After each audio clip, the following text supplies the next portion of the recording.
आवाज नहीं। नमस्कार सभी को। कल ये क्वेश्चन किया था हमने, क्रम लिखा था E/M का क्रम। ये क्वेश्चन जहां लिखा है वो निकालो, पेज निकालो। E/M का क्रम, जो ये क्वेश्चन किया था वो पेज निकाल लो, कहां लिखा था। मिस्टेक हो गई है इसमें, थोड़ी गलती होगी, उसकी सुधार करनी है, ठीक है। और ऑनलाइन देख रहे हैं वो स्टूडेंट भी ध्यान दें, ये प्रश्न कल गलत हल हुआ था, इसको सही करना है, ठीक है।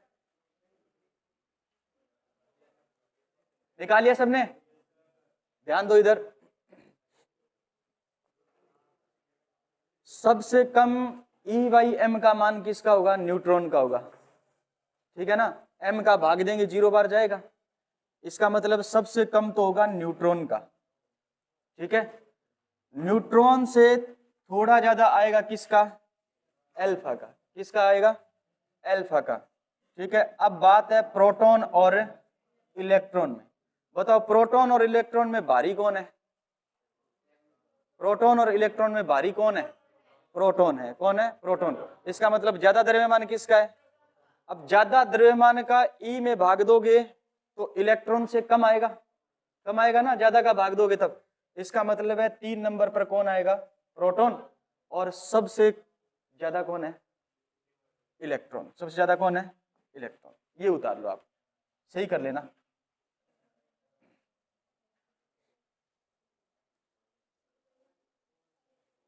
E/M का बढ़ता हुआ क्रम लिखना है। सबसे ज्यादा इलेक्ट्रॉन का होता है, सबसे कम होता है न्यूट्रॉन का। कर लिया सबने? सही कर लेना भाई, सब सही कर लेना, ठीक है, हैं? बढ़ता हुआ क्रम है, ये बढ़ता हुआ क्रम है।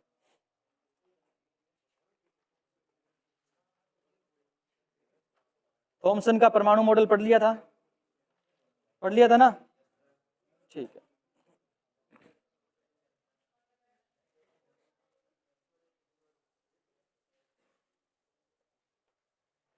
लिखो रदरफोर्ड का परमाणु मॉडल।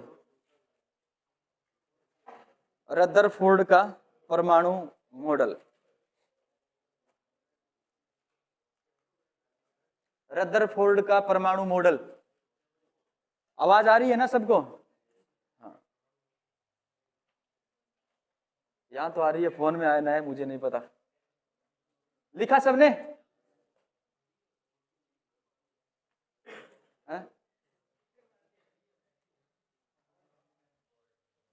हेडिंग डालो, रदरफोर्ड का परमाणु मॉडल।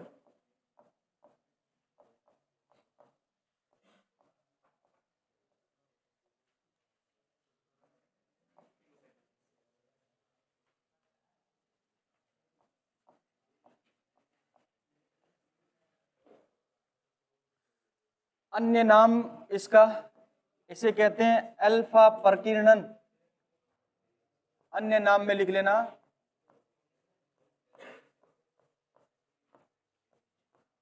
अल्फा प्रकीर्णन प्रयोग।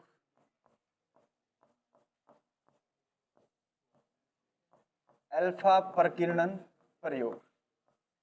अल्फा कण प्रकीर्णन प्रयोग लिख सकते हो, अल्फा प्रकीर्णन प्रयोग भी लिख सकते हो, ठीक है। किसने दिया है? रदरफोर्ड ने। वैज्ञानिक का नाम क्या है? रदरफोर्ड।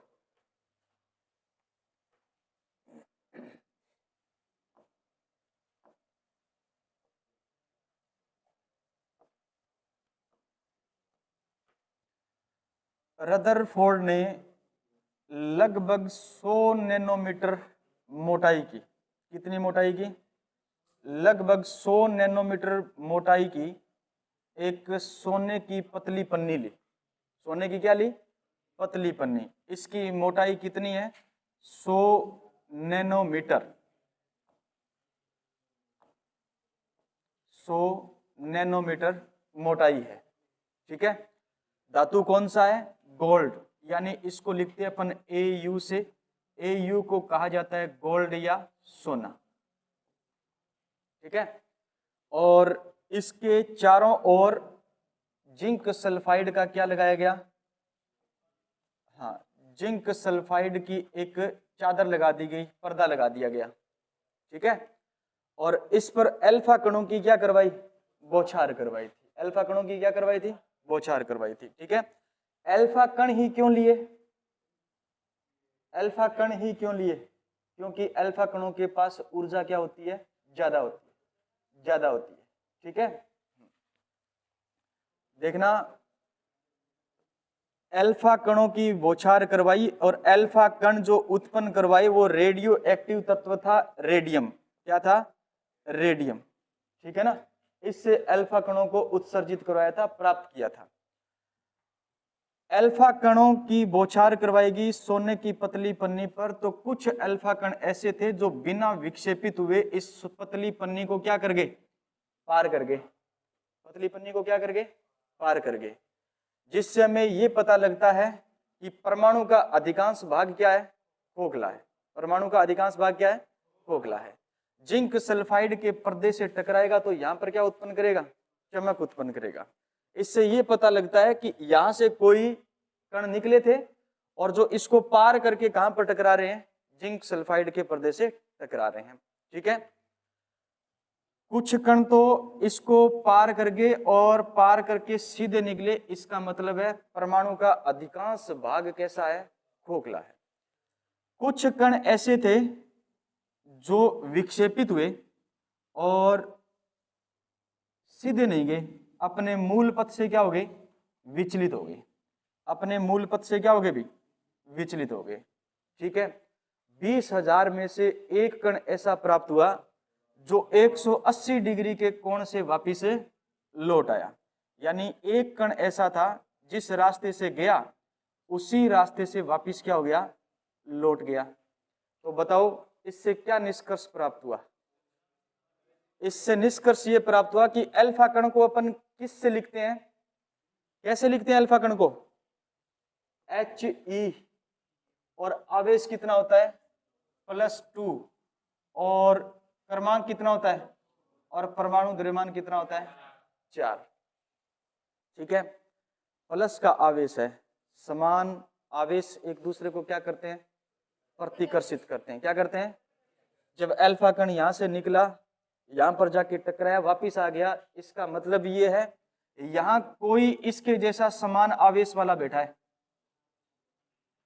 ठीक है, यहां पर इसके जैसा कोई समान आवेश वाला बैठा है, इसलिए वहां से टकरा करके ये कण क्या आ गया, वापिस आ गया। तो रदरफोर्ड ने ये कहा कि परमाणु का संपूर्ण जो धनावेश होता है वो उसके केंद्र में स्थित होता है। अगर केंद्र में स्थित नहीं है, पूरे परमाणु में वितरित होता, तो ये कण सीधे न निकल करके क्या हो जाते, वापिस आ जाते। समझ में आ गई बात। ठीक है, तो परमाणु का अधिकांश भाग खोखला होता है, केंद्र में उसके परमाणु का क्या स्थित होता है, धनावेश स्थित होता है, जिसको नाम दिया नाभिक। क्या नाम दिया, नाभिक नाम दिया। ठीक है, याद रखो। तो नाभिक की खोज किस परमाणु मॉडल से हुई है, रदरफोर्ड परमाणु मॉडल से हुई है। किस परमाणु मॉडल से हुई है, रदरफोर्ड परमाणु मॉडल से हुई है। डायग्राम बनाओ, फिर मैं लिखा देता हूं।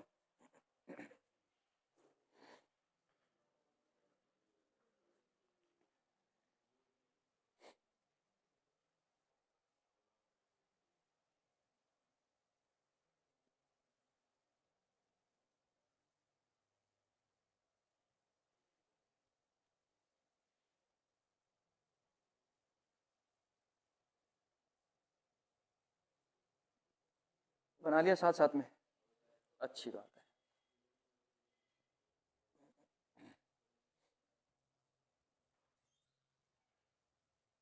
गीत गाओगे दोनों, तो वो हाथ हटा लियो।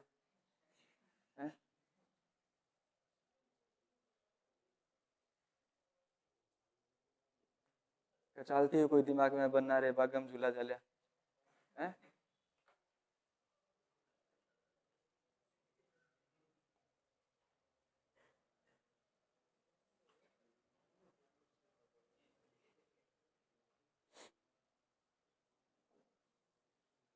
सपना ना लियो है?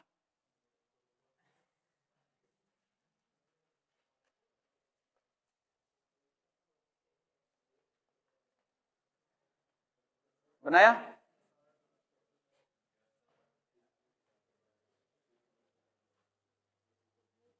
लिखिए। रदरफोर्ड के परमाणु मॉडल से, रदरफोर्ड के परमाणु मॉडल से नाभिक की खोज हुई, नाभिक की खोज हुई, परमाणु मॉडल से नाभिक की खोज हुई। लिखा, लिखो। रदरफोर्ड ने 100 नैनोमीटर मोटाई की, रदरफोर्ड ने 100 नैनोमीटर मोटाई की, रदरफोर्ड ने 100 नैनोमीटर मोटाई की सोने की पतली पन्नी पर, सोने की पतली पन्नी पर अल्फा कणों की बौछार करवाई, अल्फा कणों की बौछार करवाई।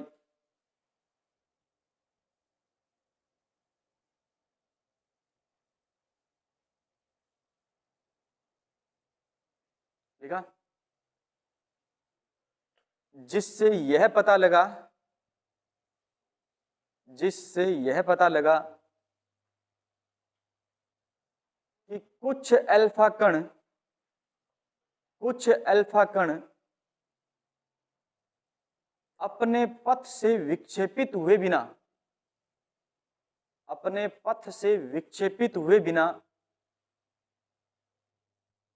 पथ से विचलित हुए बिना या विक्षेपित हुए बिना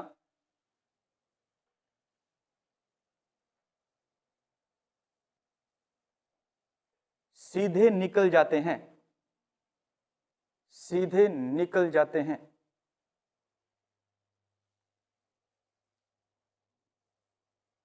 अर्थात परमाणु का अधिकांश भाग खोखला होता है, अर्थात परमाणु का अधिकांश भाग खोखला होता है।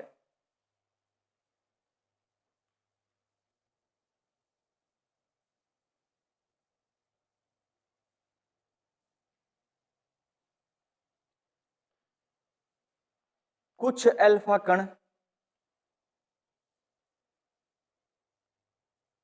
अपने मूल पथ से विचलित हो जाते हैं, कुछ अल्फा कण अपने मूल पथ से विचलित हो जाते हैं, मूल पथ से विचलित हो जाते हैं।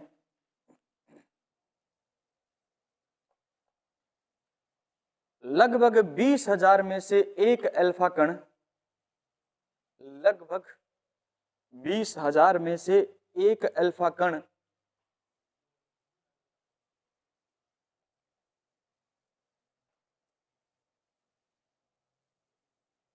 एक अल्फा कण अपने मूल रास्ते से, अपने मूल रास्ते से पन्नी को टकराकर वापिस आ जाता है, अपने मूल रास्ते से पन्नी को टकराकर वापिस आ जाता है।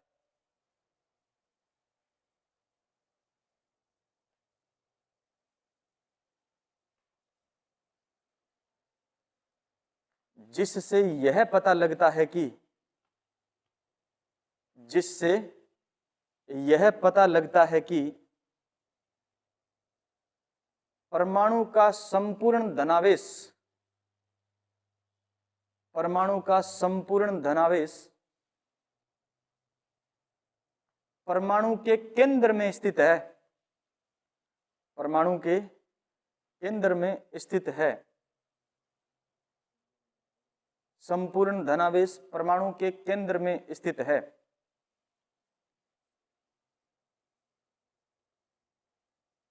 लिख लिया।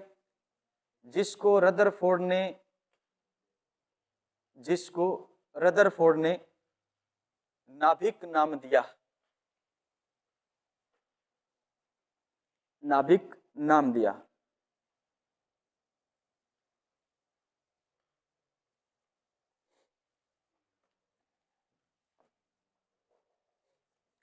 अब देखो इधर,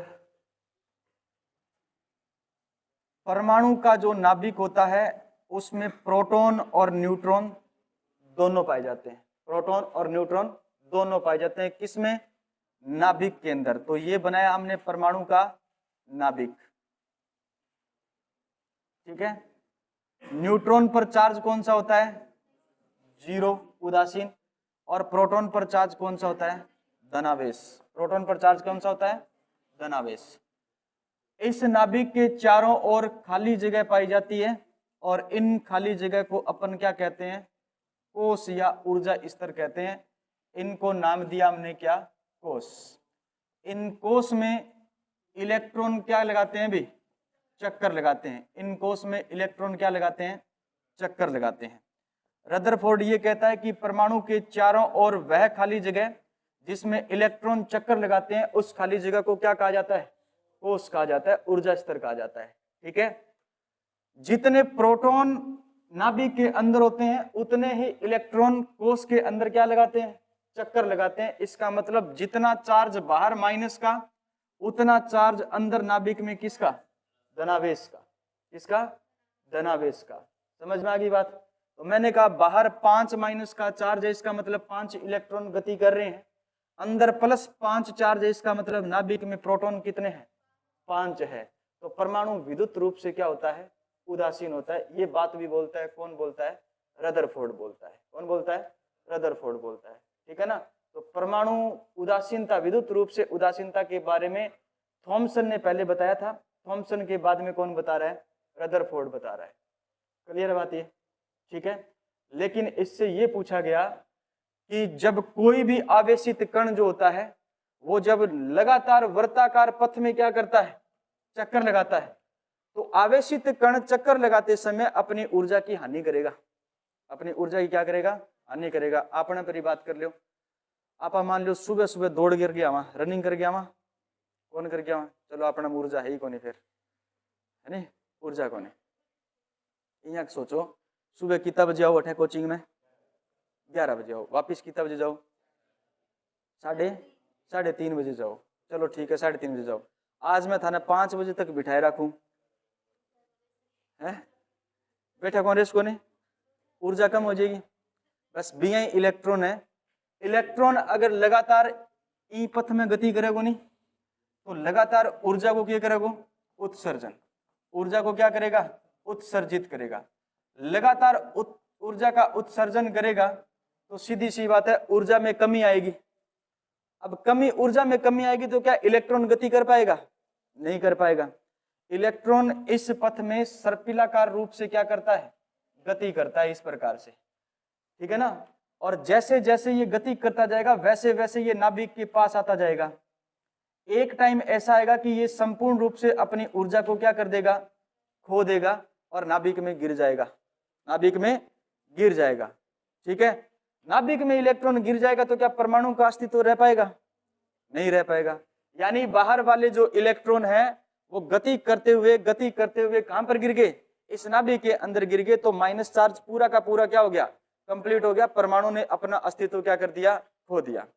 परमाणु स्थायी कैसे है और इलेक्ट्रॉन ये कंडीशन क्यों नहीं फॉलो कर पाता, इस बात की पुष्टि नहीं करता। कौन नहीं करता? रदरफोर्ड का परमाणु मॉडल। दोबारा से सुनना, कोई भी आवेशित कण लगातार जब वर्ताकार पथ में गति करता है तो वह ऊर्जा के रूप में विकिरणों का उत्सर्जन करता है। एक टाइम ऐसा आएगा कि गति करता हुआ इलेक्ट्रॉन अपनी संपूर्ण ऊर्जा को क्या कर देगा?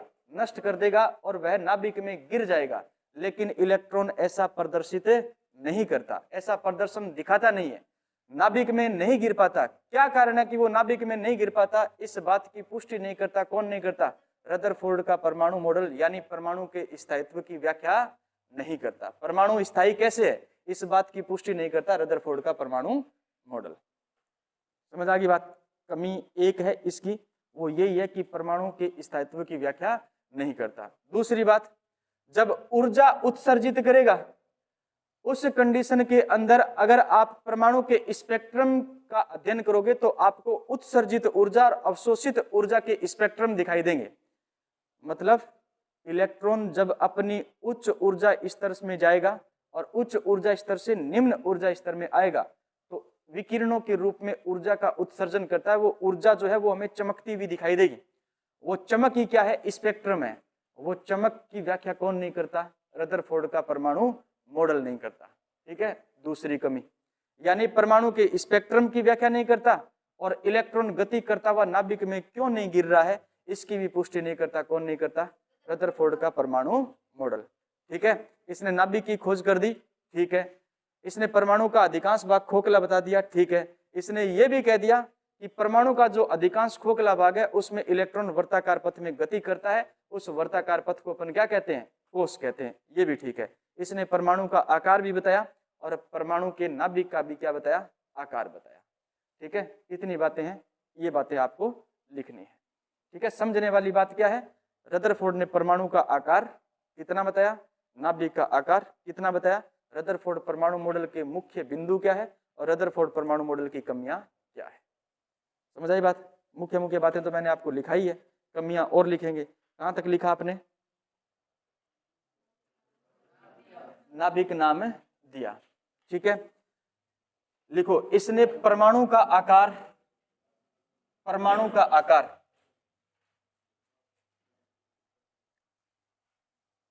आकार बताया इसने कितना, 10 की पावर -10 मीटर। 10 की पावर -10 मीटर को हम क्या कहते हैं, एक एंगस्ट्रोम कहते हैं। क्या कहते हैं, एक एंगस्ट्रोम कहते हैं। ये है परमाणु का आकार। ठीक है, इसने नाभिक का आकार बताया, नाभिक का आकार बताया और नाभिक का जो आकार बताया वो बताया 10 की पावर -15 मीटर।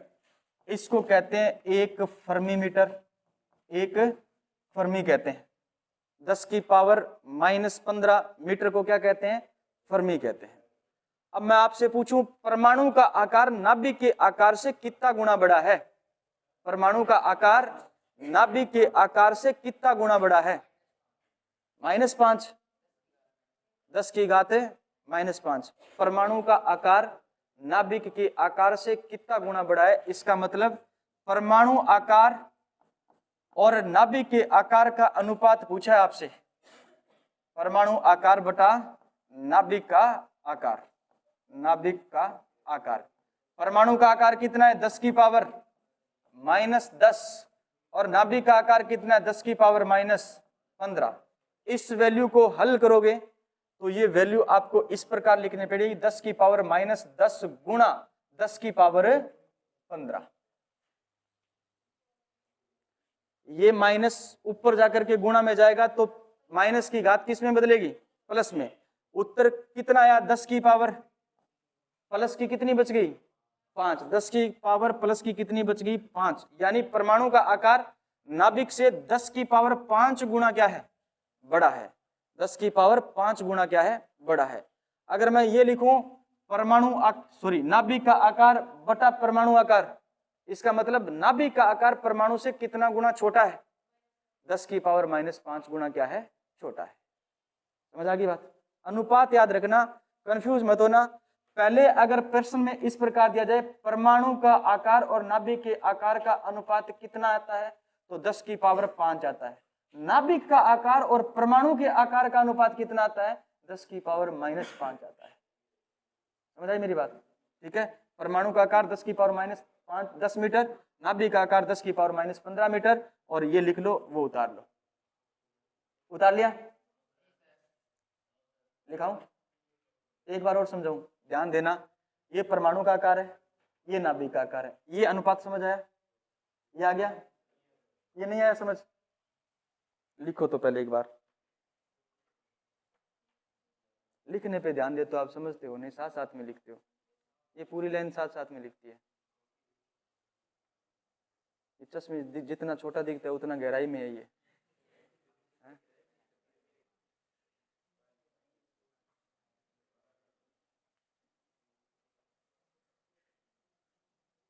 इसको बाहर निकालो जो गहराई में है।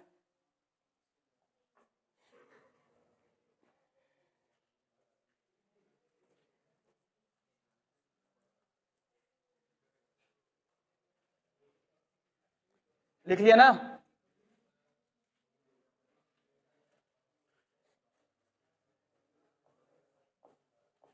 बातें नहीं करनी है। परमाणु आकार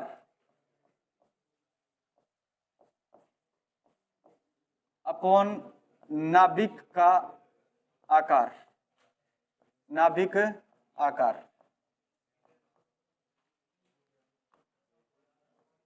बातें क्यों कर रहे हो? क्या हो गया रे? नाभिक आकार और भाग में है परमाणु आकार, परमाणु आकार। दोनों में फर्क है? फर्क है ना, रात दिन का फर्क है। परमाणु आकार भाग में क्या है? नाभिक आकार। नाभिक आकार भाग में क्या है?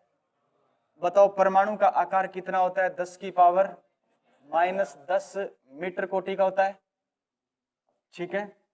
भाग में देखो नाभिक का आकार कितना है? 10 की पावर माइनस का कितना होता है? 15 मीटर कोटि का होता है, होता है।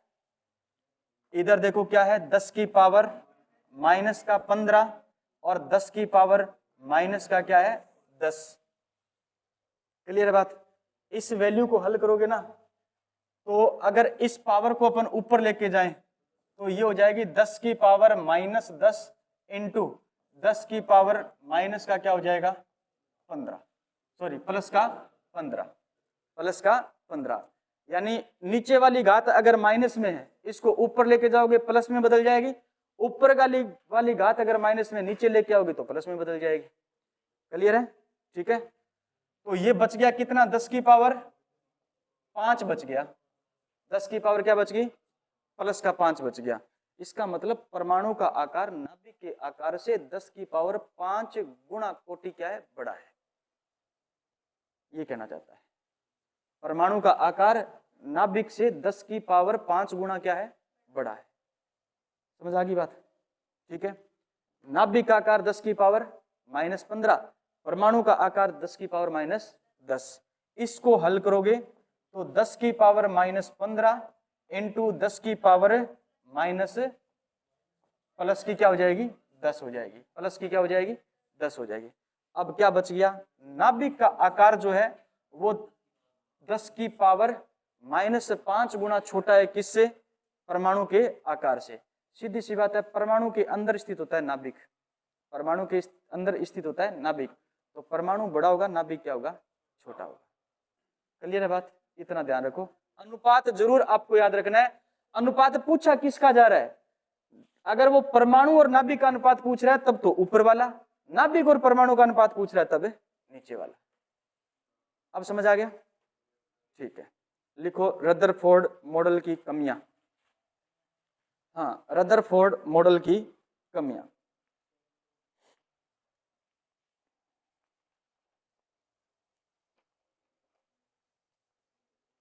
रदरफोर्ड मॉडल की कमियां। पहली कमी लिखो, परमाणु के स्थायित्व की व्याख्या नहीं करता। परमाणु के स्थायित्व की व्याख्या नहीं करता। परमाणु के स्थायित्व की व्याख्या नहीं करता।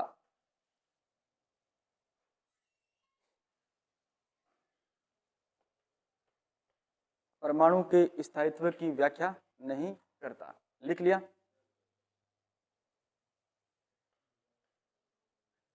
दूसरा लिखो,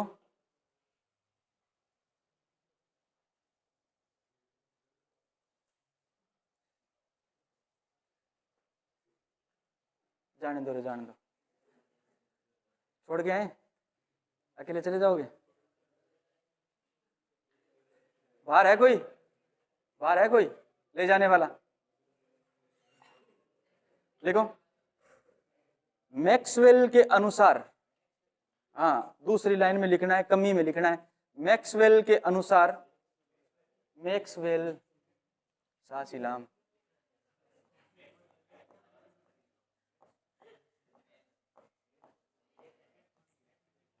मैक्सवेल के अनुसार, मैक्सवेल के अनुसार जब कोई आवेशित कण, जब कोई आवेशित कण वृत्ताकार पथ में गति करता है। मैक्सवेल के अनुसार जब कोई आवेशित कण वृत्ताकार पथ में गति करता है, वृत्ताकार पथ में गति करता है, तो वह विद्युत चुंबकीय विकिरणों के रूप में, तो वह विद्युत चुंबकीय विकिरणों के रूप में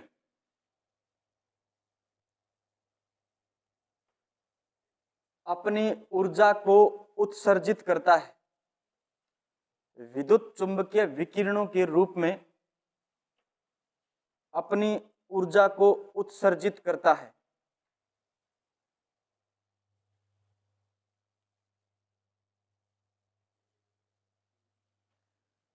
लिखा?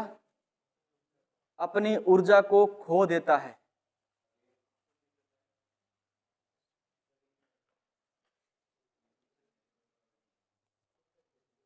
पास वाले का देखो, अपनी ऊर्जा को खो देता है। लिख लिया यहां तक? नेक्स्ट लाइन, अच्छा इसी के अंदर लिखना, गति करता हुआ इलेक्ट्रॉन अंत में, गति करता हुआ इलेक्ट्रॉन अंत में, गति करता हुआ इलेक्ट्रॉन अंत में अपनी संपूर्ण ऊर्जा को खोकर, अपनी संपूर्ण ऊर्जा को खोकर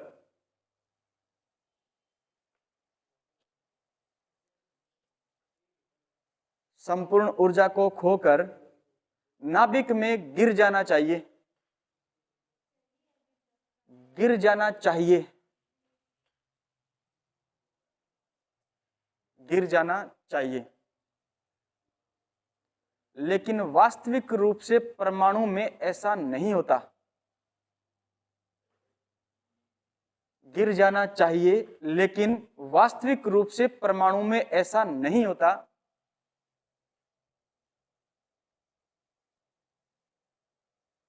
ऐसा क्यों नहीं होता, इस बात को रदरफोर्ड नहीं समझा पाया। ऐसा क्यों नहीं होता, इस बात को रदरफोर्ड नहीं समझा पाया।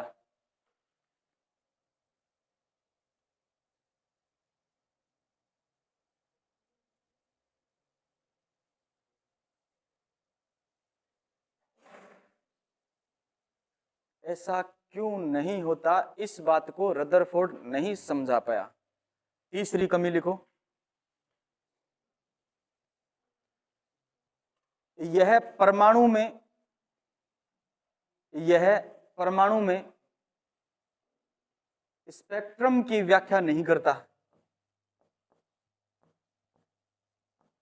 स्पेक्ट्रम की व्याख्या नहीं करता। स्पेक्ट्रम की व्याख्या नहीं करता। बताएंगे, पढ़ेंगे, हाइड्रोजन का स्पेक्ट्रम पढ़ेंगे, आपके सिलेबस का हिस्सा भी आगे पढ़ेंगे। ठीक है, लिख लिए? कमियां कितनी है? 3। पहली कमी क्या है? परमाणु के स्थायित्व की व्याख्या नहीं करता। दूसरी कमी यह है कि इलेक्ट्रॉन गति करता हुआ नाभिक में नहीं गिरता। ठीक है, इलेक्ट्रॉन गति करता हुआ नाभिक में नहीं गिरता। क्यों नहीं गिरता, इस बात की पुष्टि नहीं करती है। ठीक है, तीसरी कमी यह है कि परमाणु में स्पेक्ट्रम की व्याख्या नहीं करता। 3 कमियां हैं। मूल बातें कितनी पढ़ी हमने? पहली बात, नाभिक की खोज हुई। दूसरी बात क्या पढ़ी? इलेक्ट्रॉन निश्चित वृत्ताकार पथ में क्या करता है? गति करता है, जिसे अपन क्या कहते हैं? कोष कहते हैं। लिखा गया? ये नहीं लिखा, कोई बात नहीं है, नोट्स में मिल जाएगा। नहीं लिखा तो कोई बात नहीं है। ठीक है, ये बातें लिख ली, कमियां लिख ली, हमने बातें लिख ली। और रदरफोर्ड परमाणु मॉडल की कमियां जरूर आपको क्या रखनी है? याद रखनी है। ठीक है, परमाणु का आकार कितना बताया? 10 की पावर -10 और 10 की पावर -15 क्या है?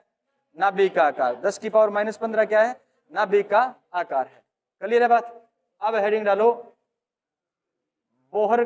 इससे पहले पढ़ोगे आप प्लांक का क्वांटम सिद्धांत। लिखो, प्लांक का क्वांटम सिद्धांत।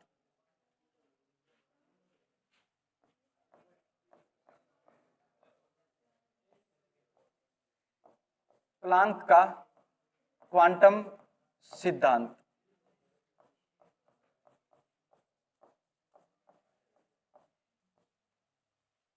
प्लांक का क्वांटम सिद्धांत।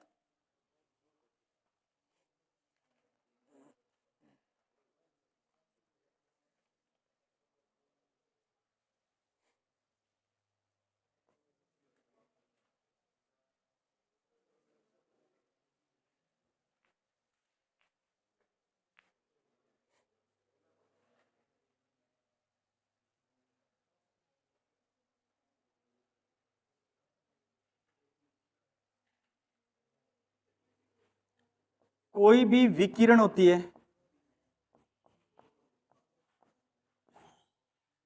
कोई भी विकिरण हो या फिर कोई भी क्या हो, ऊर्जा हो, ये जब संचरण करती है ना, यानी गति करती है, तो इनका जो संचरण है वो तरंग के रूप में न होकर, तरंग के रूप में न होकर किस रूप में होता है, कण रूप में होता है। किस रूप में होता है, कण रूप में होता है। जैसे प्रकाश है, प्रकाश की बात करें तो सबसे पहले ये कहा गया कि प्रकाश जो है वो एक तरंग के रूप में क्या करता है, गति करता है। तरंग के रूप में क्या करता है, गति करता है। लेकिन प्लांक ये कहता है कि कोई भी विकिरण या ऊर्जा है जब वो गति करेगी तो उसमें जरूरी नहीं है तरंग हो, वो कण के रूप में भी क्या करती है, गति करती है। कण के रूप में भी क्या करती है, गति करती है। क्या नाम है, क्या दिक्कत है? आवाज क्यों आ रही है? मुस्कुरा रहा है, तुम बातें कर रहा है। हाँ भाई, कोई दिक्कत है? हैं? क्या कह रहा है तू? कैमरा लेके देख लो, ए ज्यादा सही है, कैमरा ज्यादा सही है।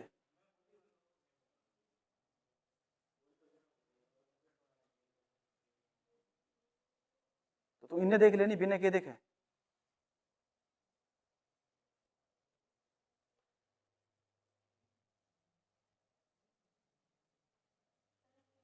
चलो लिखो,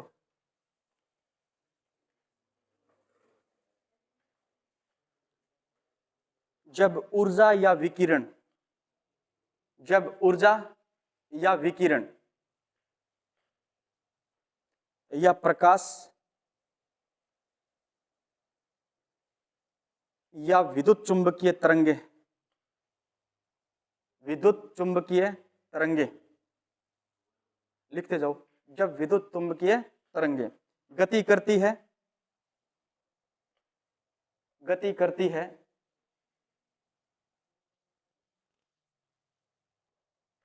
तो तरंगों के रूप में नहीं, तरंगों के रूप में नहीं, कणों के रूप में गति करती है, कणों के रूप में गति करती है। इन कणों को,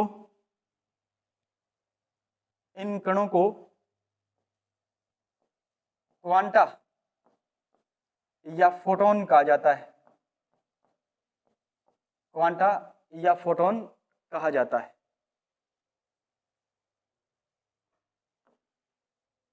क्वांटा या फोटोन कहा जाता है। लिख लिया? एक फोटोन की जो ऊर्जा होती है, एक फोटोन की ऊर्जा जो होती है वो समानुपाती होती है उसकी आवृत्ति के, ई समानुपाती न्यू। ये क्या है, ये न्यू, और इसको अपन कहते हैं आवृत्ति। क्या कहते हैं? आवृत्ति। आवृत्ति क्या चीज है? आवृत्ति है प्रति सेकंड चक्रों की संख्या, प्रति सेकंड चक्रों की क्या है, संख्या है, चक्रों की संख्या। यानी कोई इलेक्ट्रॉन एक सेकंड में 3 चक्कर लगा रहा है तो उसकी आवृत्ति क्या होगी, प्रति सेकंड 3 चक्कर, प्रति सेकंड 3 चक्कर। समझ में आई बात? ई समानुपाती किसके होता है? न्यू के।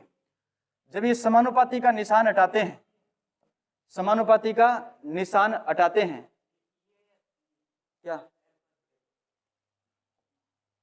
समानुपाती का निशान हटाते हैं तो एक नियतांक लगता है h और बराबर होता है E बराबर h न्यू। h क्या है? h प्लांक नियतांक है। h क्या है? प्लांक नियतांक है। प्लांक नियतांक जिसका मान कितना होता है 6.626 इंटू 10 की पावर -34 जूल सेकंड होता है। 6.26 इंटू 10 की पावर -34 जूल सेकंड होता है। ठीक है, प्लांक ने जो सिद्धांत दिया वो ये कहता है कि चाहे ऊर्जा का रूप हो, चाहे कोई विकिरण का रूप हो, चाहे कोई प्रकाश का रूप हो, चाहे वो विद्युत चुंबकीय विकिरण हो, जब गति करेगी तो तरंग के रूप में गति नहीं करती। किस रूप में गति करती है? कण के रूप में गति करती है। और एक कण की जो ऊर्जा होती है वो समानुपाती होती है उस कण की आवृत्ति के। इसके आवृत्ति के समानुपाती का निशान हटाते हैं तो E बराबर एच न्यू। एच का मान क्या है 6.026 इंटू 10 की पावर -34 जूल सेकंड। ये एच क्या है? प्लांक नियतांक है। पेपर में प्रश्न पूछा जाता है प्लांक नियतांक की वैल्यू कितनी होती है? प्लांक नियतांक की वैल्यू कितनी होती है? क्लियर है बात? समझ आ गया? उतार लो जिसने नहीं उतारा।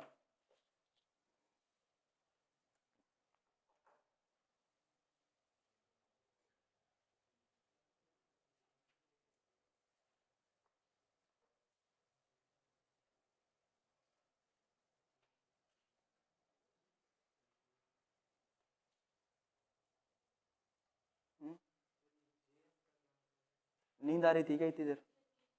जूल सेकंड बोला था मैंने।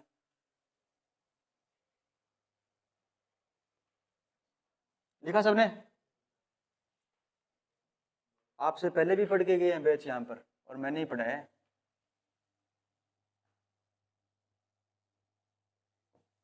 E बराबर एच न्यू। अगर H का मान ज्ञात करते हो, देखो मात्रक कैसे है समझो, इधर देखो। आप लोगों की तो आदत है, आदत से मजबूर हो आप लोग तो, लेकिन मेरी आदत नहीं है। किसी ने पूछा सर जूल सेकंड कैसे आया? E बराबर क्या होता है, सॉरी H बराबर क्या होता है? E बटा न्यू। E ऊर्जा है और ऊर्जा का मात्रक क्या होता है? जूल। क्या होता है? जूल। जूल को लिखते हैं J से। जूल को किससे लिखते हैं?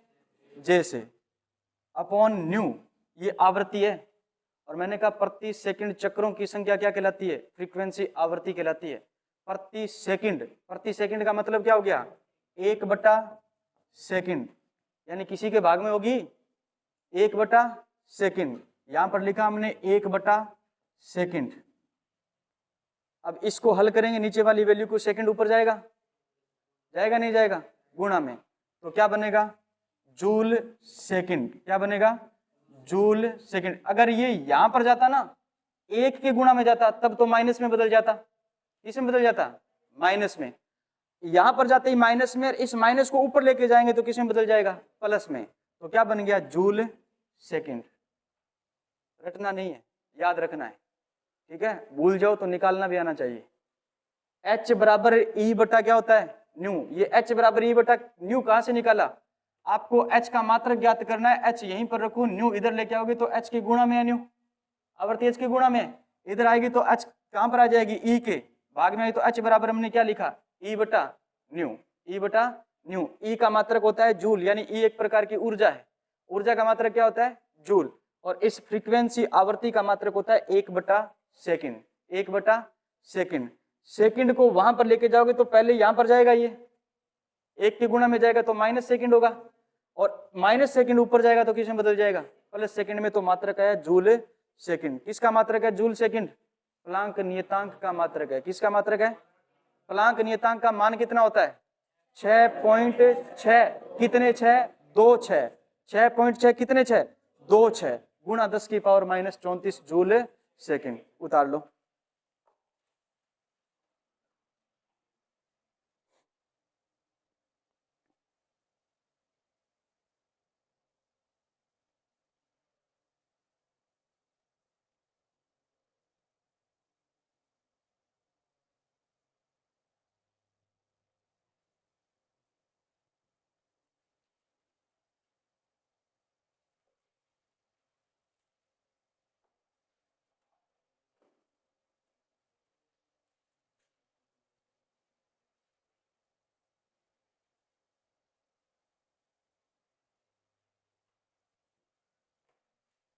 देख लिया सबने?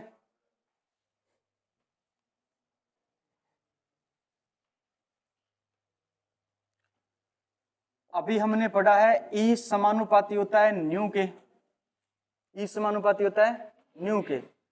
समानुपाती का निशान हटाते हैं तो ई बराबर प्राप्त होता है एच न्यू, यानी ये ऊर्जा जो है ये एक फोटोन की है। किसकी है? एक फोटोन कण की जो ऊर्जा होती है वो बराबर होती है किसके? एच न्यू के, एच न्यू के। अब सोचो अगर आपको 3 फोटोन दे दिए जाए, बोलो 3 फोटोन की ऊर्जा किसके बराबर होगी? तो 3 गुना एच न्यू होगी या नहीं होगी? एक फोटोन की ऊर्जा क्या है? H new. मैंने कहा 3 फोटोन की ऊर्जा कितनी होगी? तो ई बराबर कितना आएगा? 3 गुना एच न्यू। इसी प्रकार मैंने कहा 10 फोटोन की ऊर्जा कितनी होगी? तो आप कहोगे 10 इंटू एच न्यू। मैं यहां पर लिख रहा हूं एन फोटोन की ऊर्जा, एन फोटोन की ऊर्जा, एन फोटोन की ऊर्जा। एन बराबर कितने भी हो सकते हैं, एन बराबर कितना भी हो सकता है, एन बराबर 1 2 3 डैश डैश अनंत तक जा सकता है। क्लियर है बात? तो आप कहोगे सर एन फोटोन की ऊर्जा है वो एन एच न्यू के क्या होगी? बराबर होगी।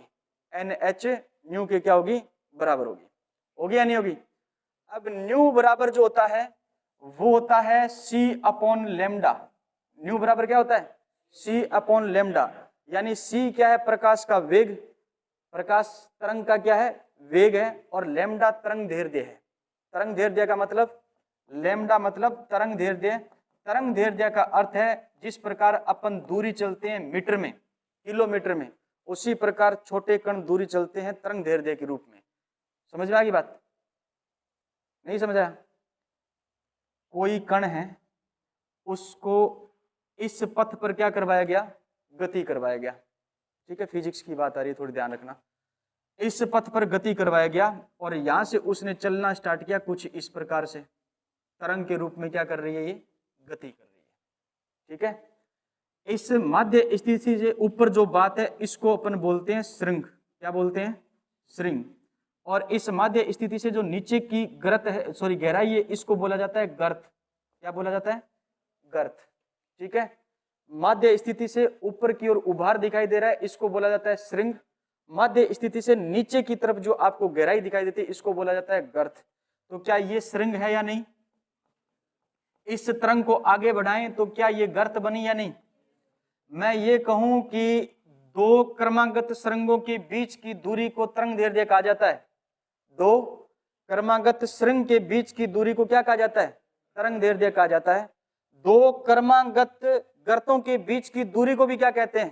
तरंग दैर्ध्य कहते हैं। तो ये वाली दूरी और ये वाली दूरी दोनों क्या है? तरंग दैर्ध्य। हम ये भी कह सकते हैं तरंग द्वारा तय की गई दूरी क्या कहलाती है? तरंग दैर्ध्य कहलाती है। तरंग द्वारा तय की गई दूरी क्या कहलाती है? तरंग दैर्ध्य कहलाती है। क्लियर है बात मेरी? तो ये लेमडा क्या है? लेमडा किसी कण की क्या है? चली गई दूरी है। किसी कण की चली गई क्या है? दूरी है। क्लियर है बात? ठीक है, तो एन फोटोन की जो ऊर्जा है वो बराबर होती है एन एच न्यू। और न्यू का जो फॉर्मूला होता है, आवर्ती का जो फॉर्मूला होता है, प्रकाश के वेग को अगर आप उसकी दूरी से क्या दे दोगे? भाग दे दोगे, तो आपके पास में आवृत्ति आ जाएगी। क्या आ जाएगी? आवृत्ति आ जाएगी। तो आवृत्ति बराबर हो गया सी अपॉन लेमडा। अगर इस फॉर्मूले में न्यू का मान रखें तो आपके पास में एक फोटोन की ऊर्जा है वो आ जाएगी एन एच सी अपॉन में क्या आ जाएगी? Lambda. N H C upon में क्या आ जाएगी? लेमडा। बताओ समझ आया नहीं आया? आया क्या समझ? ध्यान देना, हमने एन फोटोन की ऊर्जा को लिखा है एन एच न्यू, और एक एन बराबर 1 2 3 कितने भी हो सकते हैं। ठीक है, तो फिर हमने इस फॉर्मूले में थोड़ा सा परिवर्तन ये किया है कि इस न्यू को लिखते हैं अपन सी अपॉन लेमडा। ये वाला न्यू है, इसकी जगह मान रखना है आपको सी अपॉन लेमडा। तो जो एन फोटोन की ऊर्जा है वो आपके बराबर आएगी किसके? एन एच बराबर, sorry N H C upon lambda के बराबर आएगी। लिखो।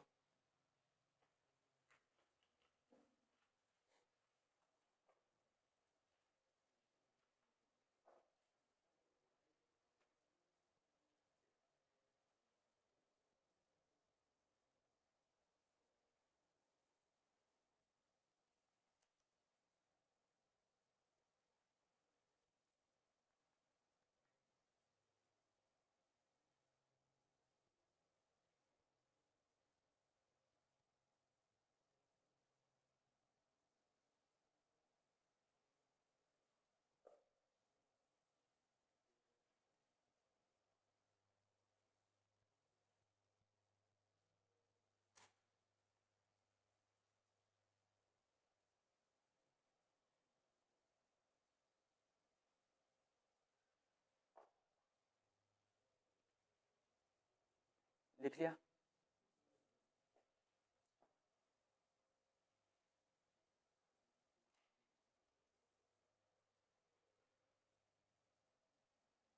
चलो आगे।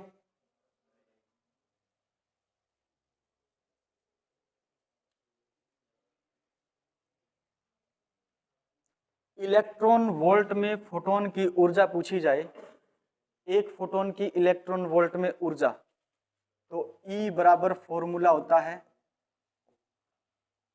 अभी आपने पढ़ा NhC अपॉन क्या पढ़ा, लेमडा। ये n फोटोन की ऊर्जा थी।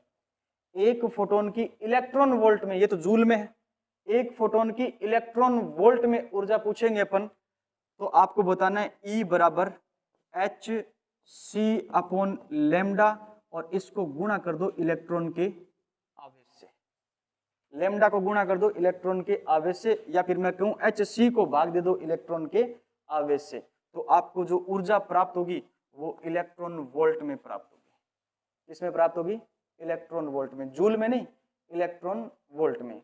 H क्या है, प्लांक नियतांक, C क्या है, प्रकाश का वेग, लेमडा क्या है, तरंगदैर्ध्य, E क्या है, इलेक्ट्रॉन पर आवेश। क्लियर है बात? ठीक है।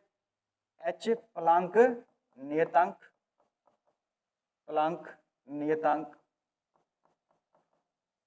और C प्रकाश का वेग, प्रकाश का वेग, और किस में, ये निर्वात में कितना होता है, 3 × 10⁸ मीटर प्रति सेकंड।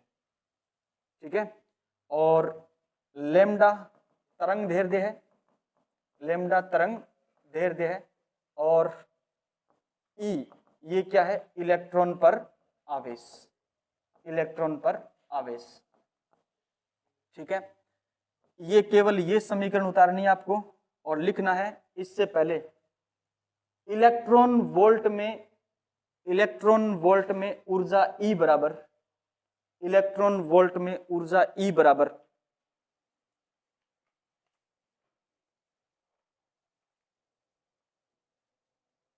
इलेक्ट्रॉन वोल्ट में ऊर्जा E बराबर Hc upon lambda E, Hc upon lambda E।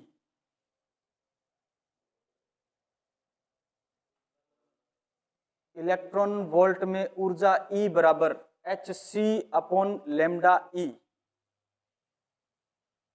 और इसके आगे इलेक्ट्रॉन वोल्ट लगानी है इकाई आपको, ये मात्रक है इलेक्ट्रॉन वोल्ट। ईवी घर जाकर के देखोगे क्या है, ईवी लिख लेना, इलेक्ट्रॉन वोल्ट है, इलेक्ट्रॉन वोल्ट।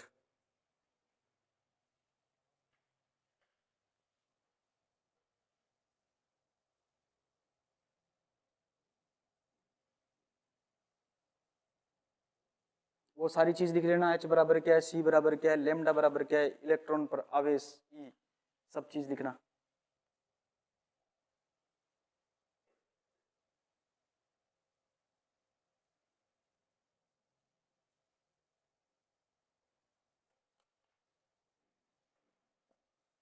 लिख लिया? ध्यान दो, आपके पास H का मान है, H का मान है ना आपके पास, कितना होता है 6.026 इंटू 10⁻⁻34 जूल सेकंड। C का भी मान है, C का भी मान है, कितना है 3 × 10⁸।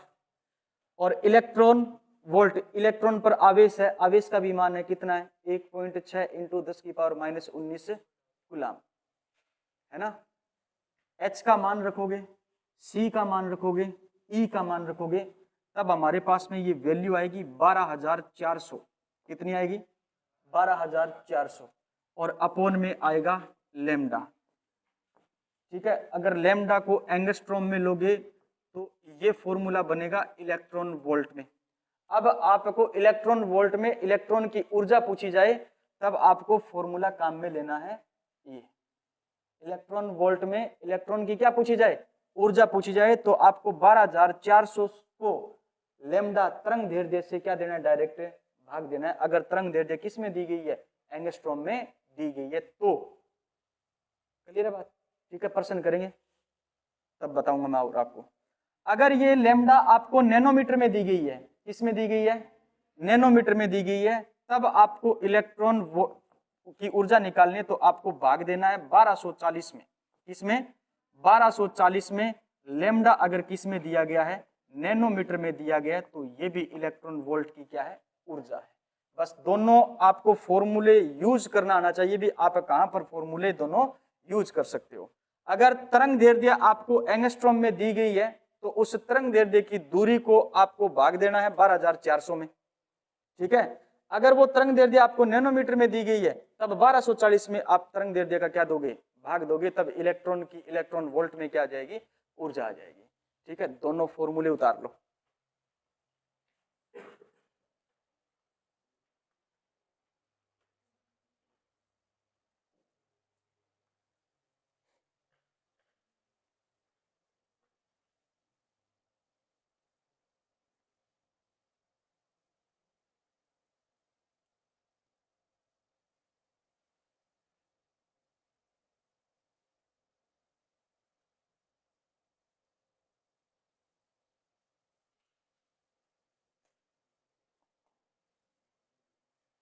लिखा, बताओ प्लांक का क्वांटम सिद्धांत कुछ पता चला या नहीं चला, कुछ पता नहीं चला है, बिल्कुल पता नहीं चला।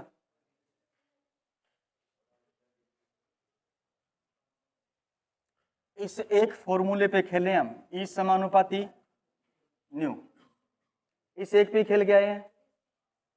ई समानुपाती का निशान हटाओगे तो बराबर आएगा एच न्यू, ई बराबर एच न्यू। ये क्या है, एक फोटोन की संख्या है, ऊर्जा है, क्या है, ऊर्जा। एक फोटोन की क्या है, आपको एच का मात्रक ज्ञात करना है, यहां से एच का मात्रक ज्ञात करना है यहां से, तो एच को यहीं पर रखो, ये न्यू इधर आएगा तो क्या आएगा, ई अपॉन न्यू। ई का मात्रक होता है जूल, न्यू का मात्रक होता है 1/, क्या होता है, सेकंड, 1/सेकंड। इसको यहां पे लेके जाओगे तो बनेगा जूल सेकंड, जूल सेकंड। कोई दिक्कत यहां पर नहीं है। अगर ये याद है, ये निकाल लोगे, ये याद है, ये निकाल लोगे, क्लियर बात, ठीक है। अब हमने कहा कि आपके पास में E बराबर एच न्यू है, ये एक फोटोन की ऊर्जा है, तो n फोटोन की ऊर्जा कितनी होगी, तो आप कहोगे E बराबर एन एच और न्यू होगी। इस फॉर्मूले को और मॉडिफाई हमने किया, हमने कहा कि न्यू बराबर होता है C अपॉन में क्या होता है, लेमडा। न्यू बराबर क्या होता है, C अपॉन में लेमडा। तो हमने कहा कि एक फोटोन की ऊर्जा जो है वो बराबर आएगी एच सी अपॉन में क्या आ जाएगी, लेमडा। अगर n फोटोन हो तो एन एच सी अपॉन क्या आ जाएगा, लेमडा आ जाएगा। क्लियर है बात, ठीक है। ये तो है जूल में ऊर्जा, किसमें है, और इलेक्ट्रॉन वोल्ट में अगर आप ऊर्जा निकालोगे तो इस समीकरण में आपको लेमडा के गुणा में क्या रखना है, इलेक्ट्रॉन पर उपस्थित आवेश रखना है। ये ऊर्जा का मान आ जाएगा इलेक्ट्रॉन वोल्ट में, इसमें आ जाएगा इलेक्ट्रॉन वोल्ट में, ठीक है। अगर लेमडा का मान आपको दिया गया है एंगस्ट्रोम में, किस में दिया गया है, एंगस्ट्रोम में, और दिया गया है आपको नैनोमीटर में, किसमें दिया गया है, नैनोमीटर में, तो दो अलग अलग फॉर्मूले हैं। इस फॉर्मूले को हल करोगे तब आपके पास में जो संख्या आएगी वो आएगी 12400 अपॉन लेमडा, अपॉन लेमडा।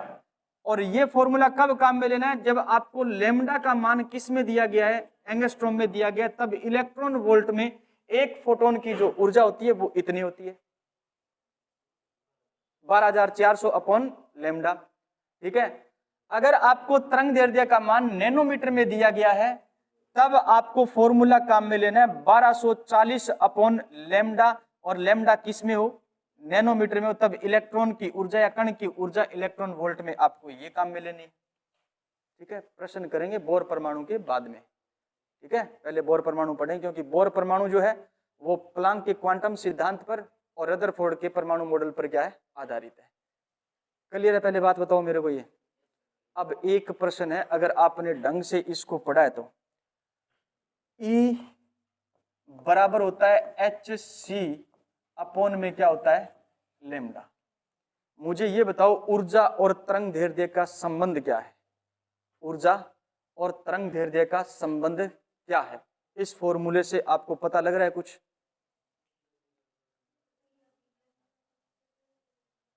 क्या कह रहे हो आप? बोलो, आप कुछ बोल रहे थे, बोलो, कोई बता सकता है?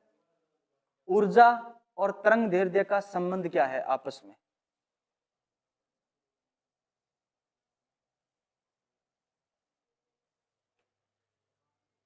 हमने कुछ ऐसा पढ़ा था जब स्टार्टिंग में क्लास ली थी, तब मैंने कहा ए बराबर बी बट्टा हमने क्या लिखा, सी लिखा। याद आ रहा है कुछ? क्या याद आ रहा है? कुछ याद आ रहा है क्या? व्युत्क्रमानुपाती। क्या है? व्युत्क्रमानुपाती। Very good. अगर आपने लेमडा के मान को बढ़ा दिया तो ऊर्जा क्या हो जाएगी, कम हो जाएगी। यानी कोई तरंग ज्यादा दूरी तक जा रही है, इसका मतलब उसकी ऊर्जा क्या है, कम है। उसकी ऊर्जा क्या है, कम है, वो चुभेगी कम। लाल रंग चुभता है क्या? उसकी तरंग दैर्ध्य ज्यादा होती है, दूर से दिखाई दे देता है। समझे बात? ठीक है। अगर आपने लेमडा के मान को कम कर दिया तो फिर ऊर्जा का मान क्या हो जाएगा, यानी कोई किरण निकलते ही समाप्त हो रही है, इसका मतलब उसकी ऊर्जा सर्वाधिक है। उसकी ऊर्जा क्या है, सर्वाधिक है। ठीक है। तो ई जो है वो व्युत्क्रमानुपाती है किसके, लेमडा के। यानी लेमडा का मान आपने बढ़ाया तो ऊर्जा का मान क्या कर दिया, कम। और लेमडा अगर कम हुआ इसका मतलब ऊर्जा क्या होगी, अधिक होगी। उतार लो।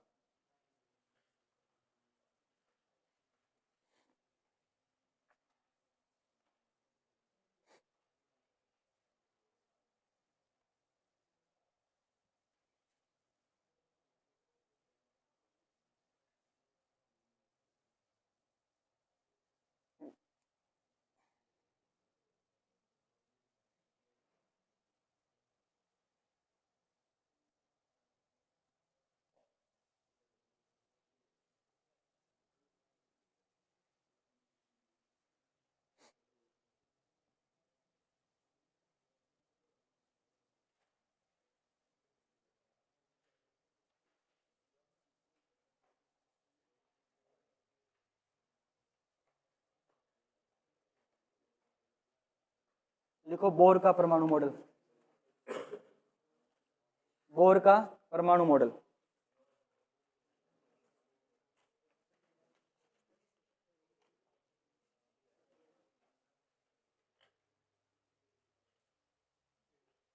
लिख लिया ना सबने?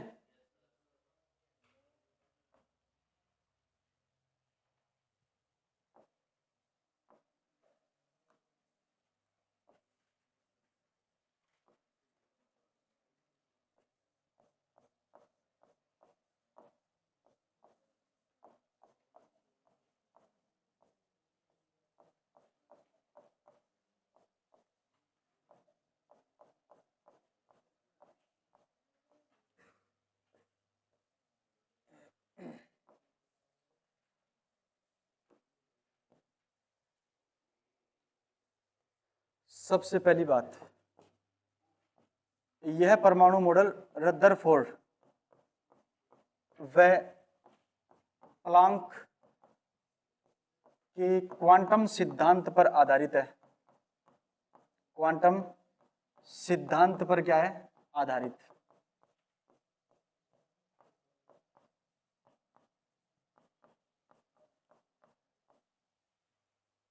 रदरफोर्ड के परमाणु मॉडल और प्लांक के क्वांटम सिद्धांत पर क्या है, आधारित है। दूसरी बात याद रखना है, यह सिद्धांत केवल एक इलेक्ट्रॉनिक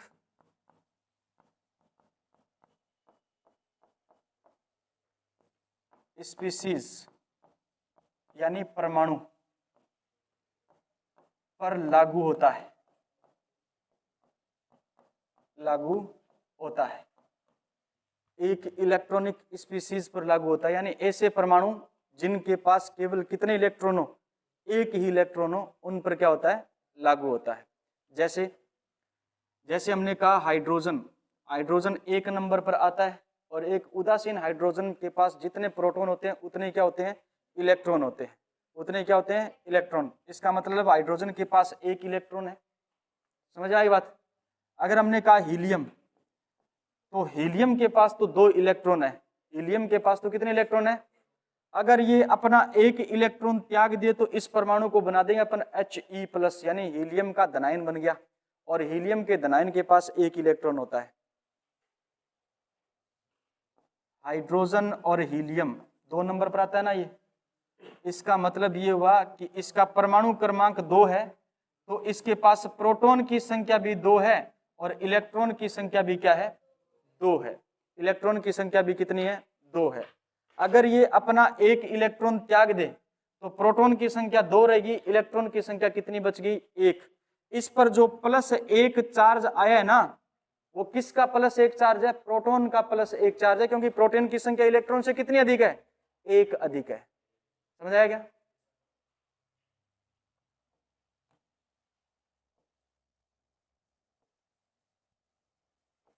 इलेक्ट्रॉन, इलेक्ट्रॉन, हीलियम का परमाणु लिया हमने। हीलियम के परमाणु के पास में कितने प्रोटॉन है, 2 प्रोटॉन है। कितने प्रोटॉन है, इसका मतलब नाभिक के अंदर चार्ज कितना है, +2 है, +2 है। हमने कहा हीलियम ने अपना एक इलेक्ट्रॉन त्याग दिया, ये लो हमने इस कोश से एक इलेक्ट्रॉन को बाहर निकाल दिया, कितने इलेक्ट्रॉन बच गए, 1। अंदर प्रोटॉन कितने हैं, 2। प्रोटॉन कितने अधिक है, 1 अधिक है। चार्ज प्लस का क्या है, 1। किसकी वजह से आया, प्रोटॉन की वजह से। क्लियर है। हीलियम प्लस, हाइड्रोजन, हीलियम और लिथियम। लिथियम आता है 3 नंबर पर, 3 नंबर पर आता है। अगर ये अपने 2 इलेक्ट्रॉन त्याग दे तो इसके पास में कितने इलेक्ट्रॉन बच गया, 1 इलेक्ट्रॉन बच गया। कितना इलेक्ट्रॉन बच गया, 1। Hydrogen, helium, lithium, beryllium. Beryllium कितने नंबर पर आता है, 4 नंबर पर। अगर इसने 3 इलेक्ट्रॉन त्याग दिए तो कितने इलेक्ट्रॉन बच गए। यानी ये परमाणु मॉडल जो है वो एक इलेक्ट्रॉनिक स्पीशीज पर लागू होगा। मैंने कहा क्या इस पर लागू होगा, नहीं। क्यों, क्योंकि इसके पास कितने इलेक्ट्रॉन है, 2 इलेक्ट्रॉन है। 4 टोटल इलेक्ट्रॉन है, 2 त्याग दिए, कितने बच गए, 2 बच गए। कितने बच गए, 2 बच गए। Hydrogen, helium, lithium, beryllium 4 number पर आया ना, +2 का चार्ज। इसका अर्थ है इसने 2 इलेक्ट्रॉन क्या कर दिए, त्याग दिए। कितने इलेक्ट्रॉन बच गए, 2 इलेक्ट्रॉन। अब इस पर लागू नहीं होगा। क्लियर है बात। तो एक इलेक्ट्रॉनिक स्पीशीज पर क्या होता है, लागू होता है कौन सा परमाणु मॉडल, बोहर का परमाणु मॉडल। ठीक है, चले इनकी बातों पर, ये दोनों बात लिखो पहले, फिर अगली बात पे चलते हैं। लिखो,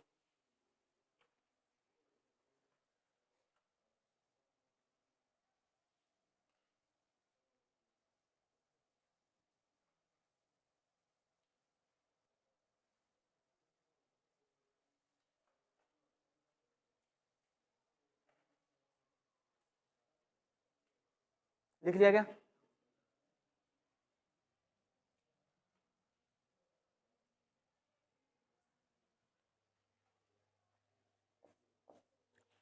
रदरफोर्ड ने कहा था परमाणु का अधिकांश भाग क्या है, खोखला है, कहा था ना। और इलेक्ट्रॉन उस खोखले भाग में क्या लगाते हैं, नाभिक के चारों ओर चक्कर लगाते हैं। लेकिन नाभिक के चारों ओर जो चक्कर लगाने वाली जो खाली जगह है उसको कोष नाम दिया था किसने, रदरफोर्ड ने। किसने नाम दिया था, रदरफोर्ड ने। ठीक है ना। लेकिन कोष के नाम को बताता है कौन, बताता है परमाणु मॉडल कौन सा, बोहर का परमाणु मॉडल। बोहर कहता है कि यदि कोई भी इलेक्ट्रॉन नाभिक के चारों ओर स्थित खाली जगह में चक्कर लगाता है तो उन चक्कर को, उन खाली जगह को अपन कहते हैं कोष। क्या कहते हैं, कोष। और उस कोष को अपन लिखते हैं स्मॉल n से। किससे लिखते हैं, स्मॉल n से। ठीक है, स्मॉल n से लिखते हैं किसको, कोष को। अगर स्मॉल n का मान 1 है, स्मॉल n का मान 1 है, इसका मतलब इलेक्ट्रॉन पहले कोष के अंदर क्या लगा रहा है, चक्कर लगा रहा है। उस पहले कोष का नाम दे दिया क्या, कि क्या नाम दे दिया, कि मुख्य क्वांटम संख्या। क्वांटम संख्या पढ़ेंगे वहां काम आएगा ये, अभी ध्यान मत कर लेना। ठीक है, n बराबर 2 है तो याद रखना k के बाद में क्या आता है, l। क्या आता है, l। अगर n बराबर 3 है तो l के बाद में क्या आता है, कैपिटल M। और n बराबर 4 है तो फिर m के बाद में क्या आता है n, ठीक है ना। अगर n बराबर 5 आ जाए, अभी तक जितने भी परमाणु हैं आपके पास में कितने 118 तत्व हैं, 118 तत्वों को अभी हम इन कोषों के अंदर भरते आ रहे हैं। समझ में आ गई बात, अभी किस में भरते आ रहे हैं, इन कोषों के अंदर भरते आ रहे हैं। अभी आपको याद रखना है, बोहर ने कहा कि परमाणु में उपस्थित जो खाली जगह होती है उसमें इलेक्ट्रॉन गति करते हैं, उनको कहते हैं कोष, ऊर्जा स्तर, कक्षा, कक्ष, ठीक है, अलग अलग नामों से उनको जानते हैं। और उन कोष को अपन स्मॉल n से क्या करते हैं, प्रदर्शित करते हैं। यदि स्मॉल n का मान 1 है, इसका मतलब पहला कोष है, और उस पहले कोष का नाम क्या है, K। अगर स्मॉल n का मान 2 है, इसका मतलब कोष कौन सा, दूसरा, और दूसरे कोष का नाम क्या है, L है। अगर स्मॉल n बराबर 3 है, इसका मतलब कोष कौन सा, तीसरा, और तीसरे कोष का नाम क्या है, M, चौथे कोष का नाम क्या है, N। ये बात कौन कहता है, कौन कहता है, बोहर कहता है। ध्यान दो, n बराबर 1, ठीक है, और n बराबर क्या है 2, n बराबर क्या है 3। पहला कोष है, दूसरा कोष है, तीसरा कोष है, ठीक है। दूसरे कोष में इलेक्ट्रॉन क्या कर रहा है, गति कर रहा है। दूसरे कोष में इलेक्ट्रॉन क्या कर रहा है, गति कर रहा है। अगर ये लगातार दूसरे कोष में गति कर रहा है तो न तो ऊर्जा का अवशोषण होगा और न ही ऊर्जा का उत्सर्जन होगा। अभी हम रदरफोर्ड के परमाणु मॉडल में पढ़ के आए हैं कि मैक्सवेल के अनुसार यदि कोई इलेक्ट्रॉन या यदि कोई आयनित कण, आवेशित कण लगातार वर्ताकार पथ में गति करता है तो गति करता हुआ वह ऊर्जा के रूप में, विकिरणों के रूप में ऊर्जा की हानि करता है। एक टाइम ऐसा आएगा कि गति करता करता वह अपनी ऊर्जा को खो देगा, लेकिन परमाणु में ऐसा नहीं होता। ऐसा क्यों नहीं होता, यह बात रदरफोर्ड नहीं समझा पाया था। उसको कौन समझाता है, बोहर समझाता है। कौन समझाता है, बोहर, कि यदि कोई इलेक्ट्रॉन अपने एक निश्चित वर्ताकार पथ में गति कर रहा है तो न तो वह ऊर्जा का अवशोषण करेगा और न ही वह ऊर्जा को उत्सर्जित करेगा। क्लियर है बात, ठीक है। इसकी ऊर्जा है n की कम, इसकी थोड़ी ज्यादा, और इसकी और क्या है, ज्यादा। यानी सबसे ज्यादा ऊर्जा किसकी है, n बराबर तीसरे कोष की ऊर्जा क्या है, सबसे ज्यादा है, ठीक है। अब इसकी ऊर्जा है, इससे तो कम है लेकिन इससे क्या है, ज्यादा है। मान लीजिए ये गति करता करता अपने पथ को बदल ले और दूसरे कोष से किस में चला जाए, तीसरे कोष में चला जाए, तो इसको ऊर्जा इसके बराबर करनी पड़ेगी, तभी तो स्थायी रह पाएगा, तभी तो स्थायी रह पाएगा। अरे अपन गौशाला में एक पशु छोड़ गया, वहां पशु छोड़ गया, वहां नहीं घरों तो लेके जावा हिस्सो मरेडो सो, क्योंकि अपन तो काम की जरूरत है, काम करवा लियो, बाकी छोड़ दिया। घर ये मान लो शहर के अंदर गाया रखे, घर के अंदर भी बच्चे की कत्ते की जरूरत है, अगर बच्ची है तो बिन पाल ले सी, बच्चो है तो बिन कत्ते की जरूरत है, जितना गा के देवेगी दूध देवेगी, इतना ही जरूरत है ना। दूध भी पूरा चूरो बिन सुंगा को नहीं, आई बात है। बिन घरों बारह काट दिया आप वो हिस्सो है मरना रसो, बिन आप गौशाला छोड़ गया वहां। अब गौशाला में डांगर है पलेड़ा हिस्सा मोटा मोटा, भी बच्चा का ऊर्जा कम है, बड़े सर्वाइव कर पाओगे वो, कौन करीजे, कौन करीजे नहीं। गौशाला रा बिन 4-5 दिन चरावेगा, बिन थोड़ी थोड़ी एनर्जी आवेगी, आवे ही को नहीं आवे, यानी 12 एनर्जी आप बिन दे, 12 एनर्जी दे बिन थोड़े दिन बाद में और बिन बढ़िया तरीकों खान पान करे, ऊर्जा बांगे बराबर होगी, यानी एनर्जी और बिन के कर ली, ग्रहण करवा दी, ठीक है। इंगी ऊर्जा ज्यादा है, इंगी ऊर्जा की है कम। वो इलेक्ट्रॉन अठ जावेगो तो इंगी ऊर्जा के बराबर एनर्जी करनी पड़ेगी, ज्यादा अठ से ही रहेगा वो, अन्यथा कौन रहे। तो इन 12 आप एनर्जी देवांगा, इसका मतलब है इस इलेक्ट्रॉन ने एनर्जी ऊर्जा को क्या किया है, अवशोषित किया है। क्या किया है, अवशोषित किया है। क्लियर है बात। अगर अपने निम्न ऊर्जा स्तर से कोई भी इलेक्ट्रॉन उच्च ऊर्जा स्तर में जाता है तो वह ऊर्जा का अवशोषण करता है, ऊर्जा का क्या करता है, अवशोषण करता है। और उच्च ऊर्जा स्तर से कोई भी इलेक्ट्रॉन या कोई भी आयनित कण अपने निम्नतम ऊर्जा स्तर में आता है तो वह ऊर्जा को क्या करता है, उत्सर्जित करता है, क्योंकि इसकी ऊर्जा तो है कम और इसकी ऊर्जा है ज्यादा। अधिक ऊर्जा वाला कण निम्न ऊर्जा वाले पथ में सर्वाइव नहीं कर पाएगा। इसलिए इस कोश की ऊर्जा के बराबर वह इलेक्ट्रॉन अपनी ऊर्जा करता है, तो बची हुई ऊर्जा को वह क्या करता है, उत्सर्जित करता है। क्या करता है, उत्सर्जित करता है। और ये अवशोषित और उत्सर्जित जो एनर्जी है इसको स्पेक्ट्रम के माध्यम से अपन समझते हैं, ये हमें चमकती हुई दिखाई देती है। क्लियर है बात। तो स्पेक्ट्रम की व्याख्या की थी किसने की थी, बोर परमाणु मॉडल ने, और किसने नहीं की थी, रदरफोर्ड के परमाणु मॉडल ने। दूसरी कमी को क्या कर दिया, दूर कर दिया। क्लियर है बात, ठीक है।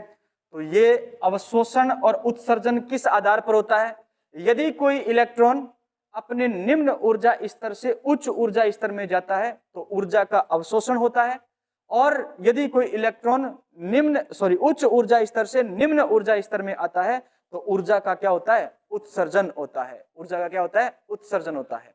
क्लियर है बात। यह ऊर्जा का उत्सर्जन और अवशोषण फोटोन के रूप में ही होता है। किस रूप में होता है, फोटोन के रूप में होता है। कौन बोला टाइम हो गया,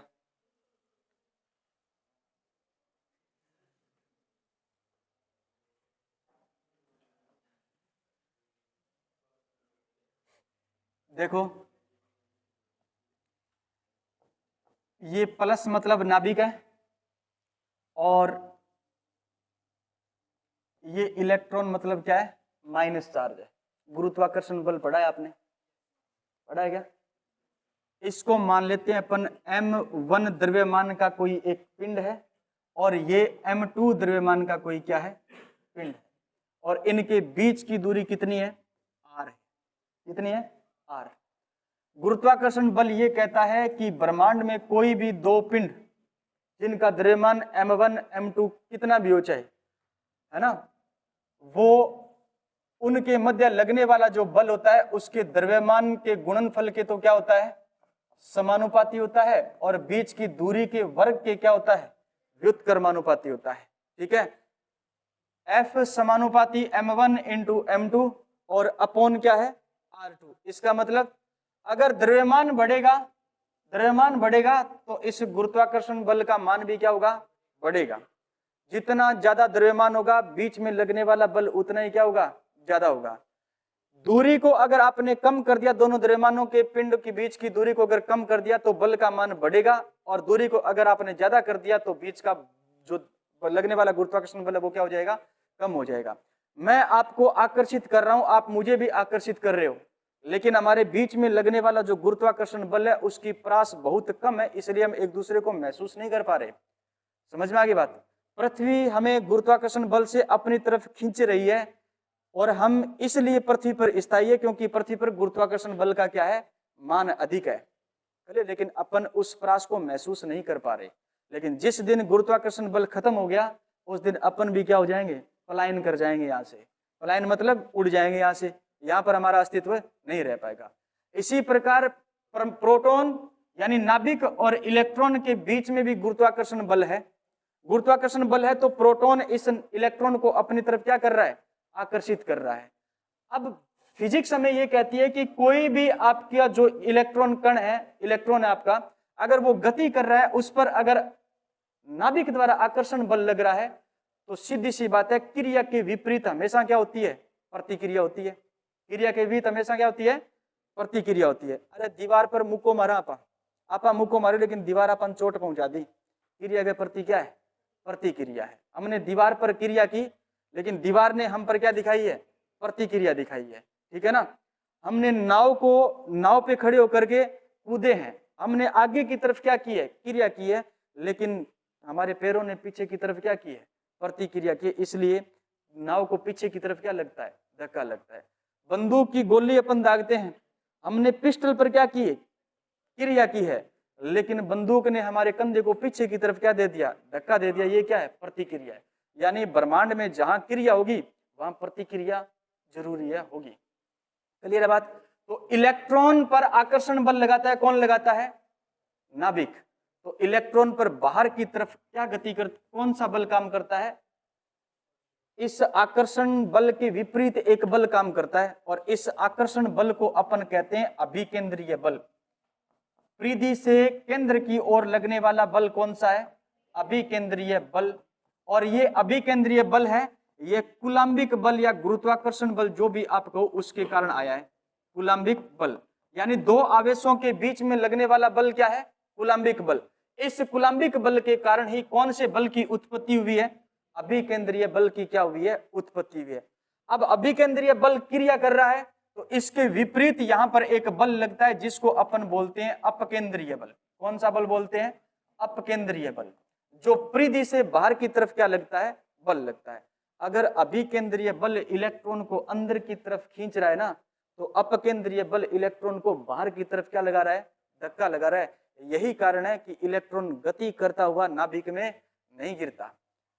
समझ में आ गई बात? यही कारण है कि इलेक्ट्रॉन गति करता हुआ नाभिक के अंदर नहीं गिर रहा। क्यों नहीं गिर रहा? क्योंकि जितना बल अंदर लग रहा है उसके विपरीत उतना ही बल कहां लग रहा है? बाहर लग रहा है। ये रदरफोर्ड की जो कमी थी मैक्सवेल के अनुसार, उसको दूर किया था किसने? बोर ने दूर किया था। किसने दूर किया था? बोर ने दूर किया था। बताओ समझ आया नहीं है? आगे अपन कल पढ़ेंगे। डीपीपी में यहां तक अगर आपको क्वेश्चन आए तो कल क्वेश्चन कर लेना। कोई चींपी नहीं करेगा कि सर हमने ये करवाया नहीं। क्लियर है बात? जितना यहां तक करवा दिया, अगर कल इनमें से क्वेश्चन मिले तो कर देना, वरना छोड़ देना।